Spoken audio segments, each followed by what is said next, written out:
اور شفقت وہیں ہوتی ہے جہاں کوئی غلطی ہوتی ہے، درگزر وہیں ہوتا ہے جہاں کوئی کوتاہی۔ عورت اطاعت کرے، فرما برداری کرے، اس کو حکم ہے، خامن درگزر کرے، شفقت کرے، اور کوئی کوتاہی دیکھے، کوئی غلطی دیکھے، اس پر پردہ پوشی کرنے کی کوشش کرے۔ یاد رکھیں اعلیٰ حضرت فاضل بریلوی رحمۃ اللہ علیہ فرماتے ہیں جو مردان خدا ہیں، جو اللہ کے بندے ہیں، جو مردان خدا ہیں، فرمایا ان کا طریقہ تو یہ ہے کہ وہ اپنے گھر والوں کی بڑی بڑی غلطیاں معاف کرتے ہیں، بڑی بڑی کوتاہیاں، بڑی بڑی۔ حضرت ابو الحسن رحمۃ اللہ تعالیٰ علیہ، جناب ابو الحسن خرقانی بہت بڑے درویش صوفی گزرے اور صاحب بصیرت اور زندہ اور بیدار مغز صوفی تھے، صرف ہو والے صوفی نہیں تھے۔ ان کو خبر ہی نہیں کہ معاشرے میں میں کھٹکتا ہوں دل عالم میں کانٹے کی طرح، اور تو فقط اللہ ہو اللہ ہو اللہ ہو۔ حضرت ابو الحسن خرقانی خانقاہ بھی آباد کرتے تھے، اور معاشرے میں کبھی ظلم ہوتا تھا تو بادشاہوں کا جا کے حقہ پانی بھی بند فرما دیا کرتے تھے۔ بڑے بیدار مغز اور بیدار ذہن صوفی تھے۔ حضرت باجید بستامی رحمۃ اللہ علیہ کے سجادہ تھے، اور محمود غزنوی آپ کا مرید تھا۔ اب بہت صاحب بصیرت بادشاہ ہوا ہے، وہ آپ کا خدمت گزار تو حاضر ہوتا تھا۔ محمود غزنوی کہتے ہیں جب میں پہلے دن گیا تو بابا جی مجھے اٹھ کے نہیں ملے، بیٹھے بیٹھے سلام کیا، واپس آنے لگا تو مجھے چھوڑنے آئے میری سواری تک۔ تو میں نے کہا حضرت جی جب آیا تھا تو پوچھا بھی نہیں اور اب چھوڑنے آ گئے؟ تو فرمانے لگے جب تو آیا تھا تیرے اندر تکبر تھا، تو کہتا تھا مولوی بادشاہوں کو اٹھ اٹھ کے ملتے ہیں اس لیے نہیں ملا، اور اب تو سوچ رہا ہے کہ نہیں سارے مولوی ایک طرح کے نہیں ہوتے، اس لیے میں تیری عزت دینا تیرے لیے ضروری سمجھا ہے، اس لیے تجھے چھوڑنے آیا ہوں۔ حضرت ابو الحسن بڑے صاحب بصیرت آدمی۔ ایک آدمی یمن سے آیا کئی 100 کلومیٹر کا سفر طے کر کے ملنے، اس نے دروازے پہ دستک دی، حضرت کے گھر کے دروازے، بادشاہ کے پیر ہیں۔ اندر سے بی بی صاحبہ بولی کون ہے دروازے پہ؟ فرمایا میں یمن سے آیا ہوں یا مصر سے آیا ہوں، بڑی دور سے ملاقات کرنی ہے۔ حضرت صاحب کدھر ہیں؟ تو بی بی کہنے لگی تجھے بھی کوئی کام نہیں جس طرح اسے کوئی کام نہیں، تو بھی فارغ ہے اس کی طرح، بس یہی اللہ ہو اللہ ہو، یہی ڈیوٹی ہے تیری بھی۔ میں نے کہا یار اتنا بڑا صوفی اور گھر میں اس کا کیا حال ہے، وہ بات کرنے والی؟ تو میں نے کہا جناب حضرت کدھر ہیں؟ تو کہنے لگی وہ کوئی جنگل میں بیٹھا اللہ اللہ کر رہا ہوگا، نہ بچوں کی فکر نہ گھر بار کی فکر، مسئلوں سے بھی پیٹ بھرتے ہیں کبھی، ادھر بیٹھا ہوگا، جا ملنا ہے تو بھی چلا جا، دوبارہ دروازے پہ دستک نہ دینا خبردار۔ کہتے ہیں میرے وہ جو میں ایک ذائچہ بنا کے آیا تھا نا اللہ کے ولی کا، وہ میرا سارا ہی ٹوٹ گیا۔ میں نے کہا کچھ نہیں حال، جس کا گھر حال نہیں تو باہر کیا ہوگا، اندر ہی کوئی طبیعت نہیں۔ لوگ فٹافٹ اعتراض کرتے ہیں، کہتے ہیں صاحب فلاں بندے کو نہیں صحیح کر سکے تو، حالانکہ یہ بات اور ہے، یہ پہلو اور ہے۔ نوح علیہ السلام کی بیوی اگر کافر رہ جائے، بیٹا اگر غیر مسلم رہ جائے تو یہ حکمت الہی ہوتی ہے، یہ اللہ پاک کی حکمت ہوتی ہے، حکمت ہوتی ہے۔ اس میں پیغمبر کی تبلیغ میں کوئی اعتراض نہیں کیا جا سکتا۔ اس نے کہا جنگل میں ہوں گے تو بھی چلا جا۔ کہتے ہیں وہ جو میرے ذہن میں ان کا زاویہ تھا، وہ جو ایک شخصیت کا روپ میں بنا کے وہ تو نکل گیا، لیکن میں نے کہا چل اتنی دور سے آیا ہوں بابے سے میل ہی لیتا ہوں، شام ہو گئی ہے رات بھی رہنا ہے۔ کہتے میں نے جنگل کی طرف منہ کیا تو حضرت جنگل سے آ رہے تھے اور شیر پہ بیٹھے ہوئے تھے، شیر پہ بیٹھے تھے۔ فرماتے ہیں پھر میرے دل میں خیال آیا، میں نے کہا بی بی قابو آتی نہیں اور شیر کو قابو کیا ہوا ہے۔ پھر وسوسہ آیا اتقوا فراست المومن فإنہ ینظر بنور اللہ، رواہ ترمذی او کما قال صلی اللہ علیہ وسلم۔ اللہ کے رسول فرماتے ہیں مومن کی فراست قلبی سے ڈرو، وہ تو اللہ کے نور سے دیکھا کرتا ہے، اللہ کے دیے ہوئے نور سے دیکھتا ہے۔ اللہ اکبر۔ جب یہ بات سنی نا، اس نے کہتے میں نے دل میں سوچی تو حضرت میرے دل کی بات جان گئے اور فرمانے لگے او بھائی، کہتے میں نے کوئی حال بتایا نہیں، خود ہی فرمانے لگے میاں اس کے اندر صرف ایک ہی غلطی ہے کہ وہ زبان کی ٹھیک نہیں، بستر کی بڑی پاک ہے، نظر کی بڑی پاک ہے، کردار کی بڑی اچھی ہے، میرے بچوں کو پالتی ہے، بس زبان کی ذرا ٹھیک نہیں۔ اور فرمانے لگے میں اس نتیجے پہ پہنچا ہوں اگر میں نے اسے نکال دیا تو اور کوئی رکھے گا نہیں، بیچاری زندگی ساری پریشانی میں گزار دے گی، اور پھر اگلے لفظ کہے تو حد ہو گئی، فرمانے لگے میں اس بد زبان سے حسن سلوک کرتا ہوں، اللہ نے یہ بے زبان مخلوق میری فرما بردار بنا دی ہے۔ فرمایا یہ میرے وظیفوں چلوں عبادتوں سے نہیں آیا شعر، یہ اس بد زبان سے حسن سلوک کرتا ہوں تو رب نے یہ بے زبان مخلوق میری۔ اب یہ گنجائش، یہ حکم خامند کے لیے ہے، یہ تقریر سن کے بی بی نہ کہہ دے کہ میں نے بد زبان ہونا ہے تو آپ فرما برداری کرے میری، تو یہ جس کے لیے بات ہو اسی تک رہے۔ خامند کو حکم ہے کہ اگر کوئی کوتاہی ہے تو اس کوتاہی کی پردہ پوشی کرے۔ گھر جو ہوتا ہے نا، گھر کچھ چیزیں اجازت نہیں دے رہی میری کہ میں کچھ اور بات آپ سے کروں، کچھ آپ کو نیند بھی آ رہی ہے۔ دیکھیں پورا وجود سلامت ہو اور اندر روح نہ ہو تو بندہ زندہ رہ سکتا ہے؟ جڑے نہیں بولے انہیں رہ لینا میرا خیال۔ وجود ہو سارا سلامت ہے لیکن روح سلامت، بندہ بچ جائے گا؟ بولے نا یار، جنہیں نیند آ رہی ہو بولو، نہیں نہ رہ سکتا۔ پورے گھر میں ہر شے ہو، ذمہ داری سے بات کر رہا ہوں، پورے گھر میں ہر شے موجود ہو، اگر گھر میں دین نہ ہو تو گھر چلتا نہیں چل سکتا۔ جس گھر میں نماز نہ ہو وہ گھر نہیں چلتا، جس میں قرآن پاک نہ ہو وہ گھر، اس لیے کہ دین روح ہے۔ دین اگر گھر میں دین نہیں تو گھر چل سکتا؟ سن لے حدیث پاک ترمذی شریف کی، نبی کریم علیہ الصلاۃ والسلام، یہ بھی حق ہے، یہ آخری بات اس عنوان پہ سنیں، یہ حق آخری ہے، اس کو بھی سمجھیں۔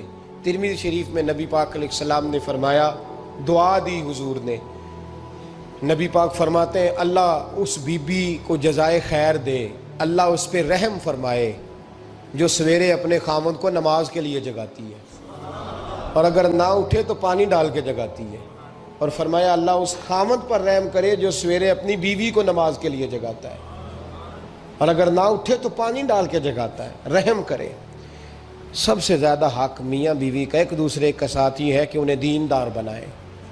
دین کی جس بات کا خامند کو پتہ ہے، اعلیٰ حضرت نے لکھا ہے کہ خامند کی ذمہ داری ہے بیوی کو تعلیم دینا، یہ اس کی ڈیوٹی ہے پردے کا پابند کرانا، اس کی ذمہ داری ہے کہ اسے قرآن و سنت کے جو احکام پتہ ہے اپنی بیوی کو سکھائے، اس کو بتلائے، اس کو سمجھائے، ذمہ داری ہے اس کی۔ فرمایا اللہ اس پہ رحم کرے، ذمہ داری ہے، ایک دوسرے کو مذہب سے آشنا کریں، پیار کے ساتھ محبت کے ساتھ قائل کریں۔ خامند بڑی باتوں میں روٹھ جاتا ہے، اگر کبھی اس بات پہ بھی روٹھ جائے کہ آج نہیں روٹی کھانی تیرے ہاتھ کی، انہیں نماز ہی نہیں پڑھی تو آج نہیں میں نے تیرے ساتھ کوئی بات کرنی اس لیے کہ تیری آواز گلی میں نے سنائی دی ہے مجھے، تو خامند کو چاہیے کہ اسے دینداری سکھائے۔ عورت کو بھی چاہیے کہ وہ کہے صاحب تھوڑی روٹی کھا لینی ہے لیکن مہربانی کریں حلال رزق لے کے آئے، مجھے زیادہ کپڑوں کی ضرورت نہیں، میں پرانے پہ گزارا کر لوں گی لیکن میرے بچوں کے حلق سے ہرا نہیں گزرنا چاہیے کہ دینداری ایک دوسرے کو سکھائیں، ایک دوسرے کو۔ حضرت سلطان باہو کا نام تو سنا ہوگا آپ حضرات نے، الحمدللہ کافی لوگوں نے سنا ہوگا۔ حضرت سلطان باہو رحمۃ اللہ علیہ کے جو والد تھے ان کا نام تھا حضرت بازید، جاگیردار تھے، دنیا دار تھے، بہت بڑے مالدار تھے۔ فرماتے ہیں مذہب کی طرف میرا رجحان نہیں تھا، چوتھی شادی کی بی بی راستی کے ساتھ۔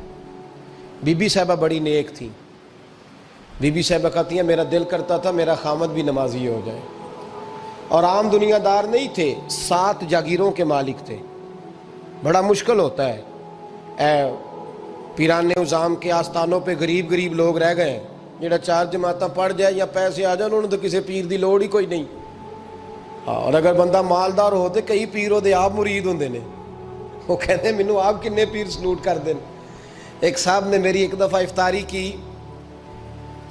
تو کہنے لگے آپ کی افطاری ہے، اس جگہ ایک اجتماع سے میں نے بیان بھی کرنا تھا تو واپسی پہ ان کے ہاں انہوں نے مجھے فوٹویں دکھانی شروع کر دی۔ اب یہ بھی ایک مسئلہ ہے نا، کیا کہتے ہیں اس کو، سیلفی؟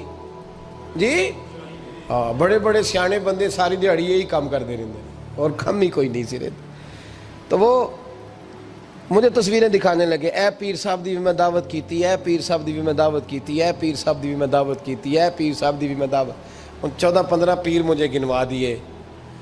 تو کھانے تو بعد مینوں کہنے لگے کہ تسی دوبارہ کدو آؤ گے؟ میں کہا جدو تسی 200 بندے نو میرا بھی نام دس لو گے ادو آ جاؤں گے۔ اب مالدار آدمی ہے نا، تو اب بعد میں مجھے ایک دو دفعہ انہوں نے فون کیا، میں کیا وہ بڑے بڑے پیراں دی اس لسٹ میں اپنا نام نہیں شامل کرانا چاہتا، میں نے تو نہ چھوٹے چھوٹے جی رہن دے بھائی، ہم بچتے ہیں اس کام سے، بچتے ہیں ایسے آدمی سے۔ وہ کسی درویش نے کہا تھا جس کی ہر بات میں پوشیدہ ہو نشتر کی چبھن، ایسے ہر صاحب احسان سے ڈر لگتا ہے، بچنا چاہیے۔ تو مالداروں کے تو آپ بڑے مرید ہوتے ہیں، کئی پیر حاضریاں دیتے پھرتے ہیں، کئی مولوی دستے نگر ہوتے ہیں، معاذ اللہ، اللہ خودداری اور عزت نفس عطا کرے، آمین تو کہہ دیجئے، دینداری کے اللہ توفیق عطا فرمائے۔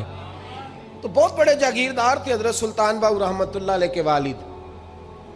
بی بی شیبہ کہتی ہے نمازی بنانا تھا خاوند کو۔ کس کو؟ کس نے؟ بولے، کس نے نمازی بنانا ہے؟ اور بیوی کو کس نے بنانا ہے؟ پکی گل نے نہیں؟ میں کونسلر صاحب نوں میں کہا ماشاءاللہ جیت گئے ہو؟ کہندے ہاں جی۔ میں کہندے جی کوئی حکم ہوئے تو میں دسو۔ میں کہ حکم ہے کہ تسی اپنے ہلکے دے بندیاں دی ڈیوٹی لانی، کیڑا کیڑا نماز حاضری لانی ہے، کیڑا کیڑا نماز پڑھنا ہوندا ہے تے کیڑا کیڑا نہیں ہوندا۔ کہنے لگے بڑے سیانے نکلے ہو، پہلا مینوں ہی وسیتے واڑ چھڑیا جی، میں جاؤں گا تے دوجیاں دی حاضری لاں گا نا۔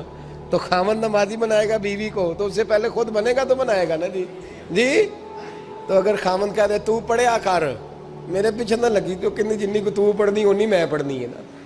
تو میں آج میں ایک دوست کو کہہ رہا تھا، میں کہہ رہا تھا بچے وہ کام نہیں کرتے جو آپ کہتے ہیں، اور میں نے جمعے میں بھی کہا تھا بچے وہ کرتے ہیں جو ہمارا عمل دیکھ کے بچے چلتے ہیں، صرف بات پہ عمل نہیں کرتے۔ بی بی راستی کہتی ہے میں نے ٹھان لی کہ میں نے اس جگیردار کو، وڈیرے کو، اس موٹے بڑے چودھری کو میں نے نمازی بنانا اور بنا کے دکھانا ہے نمازی۔ بی بی صاحبہ کہتی ہیں کہ وہ جس خاتون کی بھی باری ہوتی تھی، 4 بیویاں ہوتی تھیں، وہ اس کا حق ادا کرتے تو بعد میں اپنی خوابگاہ میں جا کے آرام کرتے۔ ان کا جو خادم تھا ملازم، وہ رات کو دودھ کا پیالہ انہیں دینے جاتا تھا، سونے سے پہلے ان کے پاس دودھ کا پیالہ پہنچتا تھا۔ تو بی بی صاحبہ کہتی ہیں میں نے رات کو ملازم سے کہا دودھ دینے تو نہیں جائے گا، میں جاؤں گی۔ کہ میں آدھی رات کو دودھ کا پیالہ لے کے حاضر ہوئی۔ تو کیسے آئی؟ میں نے کہا بی بی ہوں، آ گئی ہوں، تو اب مہربانی کریں۔ میں نے کہا اگر اجازت دیں تو آپ کے پیر نہ دبا دوں؟ چل دبا دے۔ بی بی کہتی ہیں پیر دباتے دباتے میں نے کہا اگر اجازت دیں تو صبح نماز کے لیے جگا دوں؟ یہ نماز کی تبلیغ ہو رہی ہے۔ تو بابا جی پتہ کیا کہتے ہیں حضرت بازید؟ کہنے لگے تو مجھے جانتی نہیں، خبردار مجھے تبلیغ کرنے کی کوشش کی، اس گھر میں رہنا ہے تو سانس اونچا نہ لینا، پتہ ہے تو کس کے ساتھ بھی آئی، خبردار۔ کہتے میں چپ کر کے آ گئی۔ اگلے دن پھر دودھ لے کے پہنچ گئی تو انہوں نے آنکھ کھول کے دیکھا میری طرف، پھر آ گئی ہے۔ میں نے کہا اب میرے خاوند ہیں، میرے سر کے تاج ہیں، پیر دبا دوں؟ کہ دبا دو۔ کہتے ہیں میں نے 10 منٹ پیر دبائے تو میں نے کہا اگر جان کی امان پاؤں تو فجر میں جگا دوں؟ میں نے جلال فرمایا۔ کہنے لگے تجھے کہا تھا نا کہ مجھے کسی کا مشورہ قبول نہیں، تو کون ہوتی ہے مجھے بات کرنے والی، چل دوڑ جا۔ بی بی صاحبہ کہتی ہیں میں 10 دن جاتی رہی۔ کتنے دن؟ انہوں نے سختی بھی کی، برا بھلا بھی کہا، اور کئی دن یہ بھی کہا کہ کل آئی تو پھر یاد رکھنا۔ کہتی ہیں 10ویں دن میں گئی تو حضرت بازید کہتے ہیں میرے دل میں خیال آیا یہ جان چھوڑنے والی نہیں، یہ باز نہیں آئے گی، اور چلو ہے بھی تو میری بیوی، غلط بات بھی کوئی نہیں کر رہی، کہہ بھی نماز کر رہی ہے۔ کہنے لگے اگر میں سویرے اٹھ جاؤں تو پھر دوبارہ تو نہیں آئے گی، تو دوبارہ تو نہیں آئے گی۔ یہ دیکھیں میاں بیوی کا آپس میں رشتہ، سویرے اگر میں اٹھ جاؤں نماز کے لیے تیرے کہنے پہ تو میری جان چھوڑ دے گی تو؟ بی بی صاحبہ کہنے لگی میں دوبارہ نہیں آؤں گی، آپ مہربانی کریں سویرے اٹھ جائیں۔ کہنے لگے چل تو میری بیوی ہے، ایک بار مان لیتا ہوں تیری بات، سویرے جگا دینا۔ بی بی راستی کہتی ہے میں پہلے سو کے اٹھا کرتی تھی، وہ رات میں سوئی نہیں، کہتی میں ساری رات رو کے گزار دی، ساری رات، اور بیدار رہ کے گزار دی۔ سویرے فجر کے وقت پانی گرم کیا، بغل میں مصلی لیا، خامد کو بیدار کیا، وضو کرایا، اور کہتی ہیں جب وہ اللہ اکبر کہہ کے سنتوں کی نیت باندھی تو میرے اس طرح آنسو گرے جیسے سیلاب آتا ہے اور دریا کا بند ٹوٹتا ہے، اور میں نے رو کے کہا مولا میرے اختیار میں یہیں تک تھا، میں مصلی پہ کھڑا کر سکتی ہوں، میں دل تو نہیں نہ بدل سکتی، وہ تیرے قبضے میں ہے، مقلب القلوب ہے، فضل کر اس کا دل بدل دے۔ فرماتی ہیں میں روتی رہی، 2 رکعتیں پڑھ کے میری طرف دیکھا تو فرضوں کی نیت باندھ لی، اور 2 فرض پڑھ کے پھر میری طرف دیکھا، کہنے لگے خبردار سویرے جگانے آئی تو۔ میں نے کہا جی نہیں جگاتی۔ میری طرف دیکھ کے کہنے لگے تو نہیں جگائے گی آج کے بعد میں تجھے نماز کے لیے جگایا کروں گا، میں تجھے جگاؤں گا۔ آپ فرمانے لگی وہ نمازی بن گئے، میں پہلے ہی نمازی تھی۔ جب ان 2 نمازیوں کا ملاپ ہوا تو اللہ نے سلطان باہو جیسا بیٹا عطا فرمایا، سلطان باہو جیسا بیٹا عطا فرمایا۔ میرے بھائی، میاں بیوی ایک دوسرے کو دیندار بنائیں گے، ایک دوسرے کو نمازی بنائیں گے، وہ ایک دوسرے پہ، اور کس طرح کا؟ بڑا مشکل ہوتا ہے بیوی اپنے خاوند کی تعریف کرے، مشکل ہوتی ہے۔ اعلیٰ حضرت فاضل بریلوی رحمت اللہ تعالیٰ علیہ کی زوجہ، ان کا طریقہ یہ تھا کہ وہ اتنی شناسہ ہو گئی تھی، اعلیٰ حضرت لکھتے تھے تو وہ واقف ہو گئی تھی، وہ کتاب کا اعلیٰ حضرت فرماتے تو وہی کتاب اٹھا کے زوجہ لاتی۔ اس زمانے میں قلم بنتے تھے اپنے ہاتھوں سے، لوگ چھری لے کے اس کے ساتھ قلم بنایا کرتے تھے، تو قلم بنا کے سیاہی رکھتی، کاغذ کئی دفعہ ڈانٹ دیتے، اعلیٰ حضرت کئی دفعہ ڈانٹ دیتے، لیکن اماں جی سنتی۔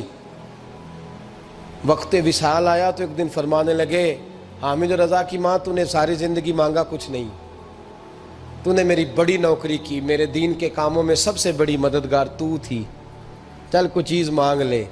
جب دین کے رشتے ہوتے ہیں تو پھر معاملے بھی دینداری کے طے ہوتے ہیں، کچھ مانگ لے۔ بڑا کچھ مانگ لیتی ہیں نا بیویاں، بڑا کچھ۔ اعلیٰ حضرت کی زوجہ کیا کہتی ہیں میں نے آپ کو صبح و شام دیکھا ہے، میں نے آپ کے دکھ سکھ دیکھے، خوشی غمی میں آپ کا رویہ دیکھا ہے، میں نے آپ کو ہمیشہ دیندار اور پرہیزگار پایا ہے، اگر مجھے کچھ دینا ہے تو ہاتھ اٹھا کے میری بخشش کی دعا کر دیں، اور اگر صبح قیامت مجھے ضرورت پڑی تو میری سفارش کر دیں گے۔ اعلیٰ حضرت رو پڑے، یہ دینداری کے رشتے ہیں، رو پڑے۔ فرمانے لگے تیرے ساتھ وعدہ ہے، مصطفیٰ کریم صلی اللہ علیہ وسلم کے صدقے احمد رضا جب جنت میں جائیں گے تو تجھے ساتھ لے کے جنت میں جائیں گے، ساتھ لے کے جائیں گے۔ تو بھائی دینداری بنائیں، ہن لباس لکم وانتم لباس لہن، وہ تمہارا لباس ہے اور ان کا لباس ہو۔ رمضان شریف آ رہا ہے، ارادہ کر لیں کہ تراویحیں ساری جماعت کے ساتھ پڑھنی ہے، پڑھیں گے انشاءاللہ تعالی۔ نوجوانوں سے میری گزارش ہے، جوان بچوں سے، ضروری کوئی مذہبی چیز آپ نے دیکھنی ہو، سننی سنانی ہو تو ٹھیک ہے، ورنہ رمضان میں موبائل استعمال نہ کریں، مہربانی فرمائیں، ارادہ کریں۔ اگر کبھی مجبوری بن جائے نا تو ہسپتالوں میں بھی 2-2 گھنٹے بندے کو ایک ٹانگ پہ کھڑے ہونے پڑ جاتا ہے، پاسپورٹ کے دفتر لوگ کھڑے رہتے ہیں، شناختی کارڈ کے دفتر کھڑے رہتے ہیں۔ ارادہ کرو قرآن پاک سننے کا، اور مسجد میں حاضر ہو کے با جماعت 20 تراویحیں پوری پڑھو، اور عشاء سے پہلے آؤ، سنتیں ادا کر کے مسجد میں نماز پڑھو۔ روزہ کوئی شیطانی وسوسہ قریب نہ آنے دو، روزے رکھنے ہیں اور انشاءاللہ رکھنے ہیں، پورے رکھنے۔ مزدور آدمی جو مزدور ہے وہ کہتا ہے میں مزدور ہوں، میں کیسے رکھوں؟ او خدا کے بندے، رب تعالیٰ نے تیرے اوپر فرض کیے ہیں، وہ کہتا ہے میں وہ چیز فرض کرتا ہی نہیں جو تو اٹھا نہ سکے، اس کو پتا تھا ہم رکھ لیں گے تبھی فرض کیے نا، اور مزدور کو تو اللہ اجر بھی زیادہ عطا کرتا ہے، کسی وسوسے پہ نہ لگے۔ اور قرآن، یہ 2 باتیں ہو گئی، روزہ اور تراویح، اور تیسرا دن کے 2 حصے کریں، جو وقت بچ جائے اس کے 2 حصے کریں، آدھے حصے میں قرآن پاک پڑھنا ہے اور آدھے حصے میں درود و سلام پڑھنا ہے، یہ وظیفے پکے کر لیں۔ اور جو لوگ غریبوں کی مدد کرتے ہیں، مسکینوں کی، یتیموں کی، ان سے میری گزارش ہے کہ وہ مہربانی کریں تو 1 رمضان کو لوگوں کے ساتھ تعاون کریں۔ کس تاریخ کو جی؟ بولے قاری صاحب نے سوٹ کدن دین دے ہو جی، تاکہ کوئی درزی سی کے نہ دے وے، ایک ادھر پاہن آنا لے وے سوٹ، مولوی بھی نواں، یہ ساڈا مولوی یہ تے پرانے دی چنگا لگتا ہے، اور پہلے دے میاں یہ کام بھی پہلے کریں تاکہ وہ سلا لیں اور سلا کے پہن لیں۔ میری باتوں کی سمجھ آ رہی ہے آپ حضرات کو؟ غریب کے ساتھ، مسکین کے ساتھ، جس کے ساتھ بھی کوئی تعاون کرنا ہے وہ پہلے کریں، پہلے اپنے بچوں کو کپڑے بعد میں اور غریبوں کے بچوں کو پہلے، تاکہ وہ شریک ہو، رمضان میں شریک ہو، کسی کو سودا پہلے دیں، جو پہلے کرنے کے کام ہیں ان کو پہلے کریں، مہربانی فرمائیں۔ رمضان کی نیت کریں، ارادہ کریں، اپنے اندر ذوق پیدا کریں۔ میں نے اپنے دوستوں کو کل سبق دیا ہے کہ کام مجبوری سے بھی ہو جاتا ہے اور شوق سے بھی، لیکن مجبوری سے کرنے سے مزہ نہیں آتا. شوق سے کریں تو مزہ ہی آ جاتا ہے. مزہ نہیں، مزہ ہی آ جاتا ہے. تو کام کریں گے، لطف آئے گا آپ کو روزے رکھنے کا، عبادت کرنے کا، لیکن لطف کے ساتھ کریں. کوڑا تخت دنیا دا باہو، فکر سچی بادشاہی ہو.